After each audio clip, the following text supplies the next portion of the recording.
I don't know if you've ever run into someone that's just happy all the time. I don't believe that's a real person. If real one means anything to me, it's not worrying too much about how your opinion defines you or how your background defines you, but who you are. Things need to change, and every day seems like it's crazier and crazier. The last of the real ones to me is like, even though I have a hard time sharing my space with you, my space would feel more empty if you weren't here. What does it mean to be a real one? It's a really good question. Being real and being like ballsy, gutsy, without worrying about how people feel about you. The things that you're doing, the connections that you're making with other people, that to me is what's real. And I know real ones. I've been a real one. I came from Minnesota. I took a Greyhound down here by myself. I left everybody behind me.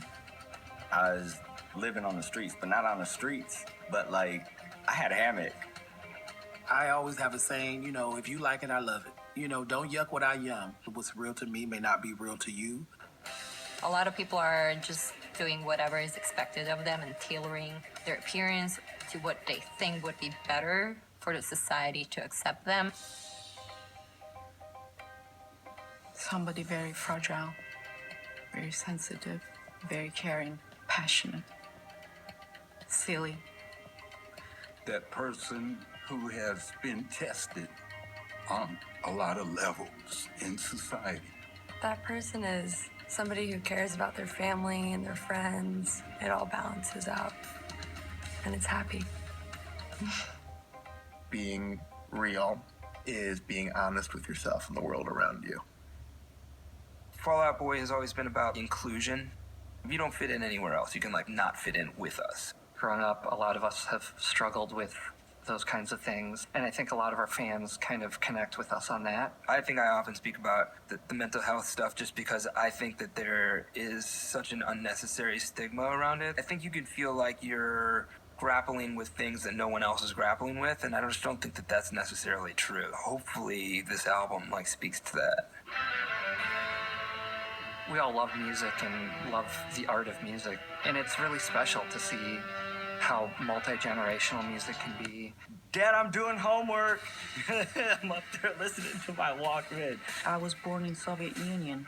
In Soviet Union, there was no rock and roll. But I love that it represented the world that I wanted to be in.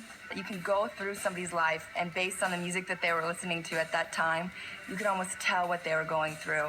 In a real good song, I'm like, you know, I'm flying.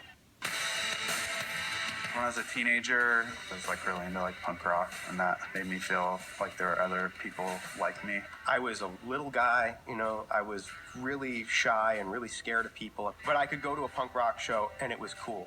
If it's a rock concert, if it's a rap concert, country, you see everything, you see everybody.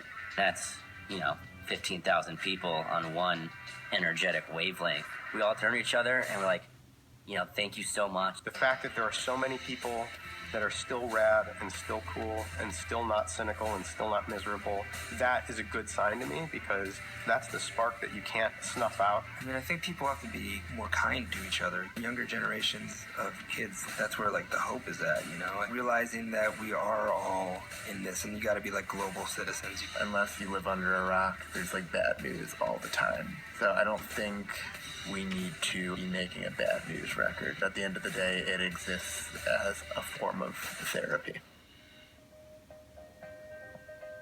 We're all feeling these things, and we feel them because of socioeconomics. We feel them because of culture and status and gender issues and mental health issues. I think the thing that we need is we need a generation of people who really understand themselves and are comfortable with themselves. We relate to the weird kid in high school. We relate to the weird kid in middle school.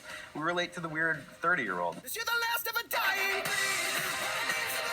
Like everybody's going through a thing, that's what the journey of life is, Art should speak to that and speak to the idea that like we're all on different versions of the same journey. Mania at least tries to tap into like little neuroses that we all kind of have, and though they're like different, that's like what connects us and makes us, part of humanity.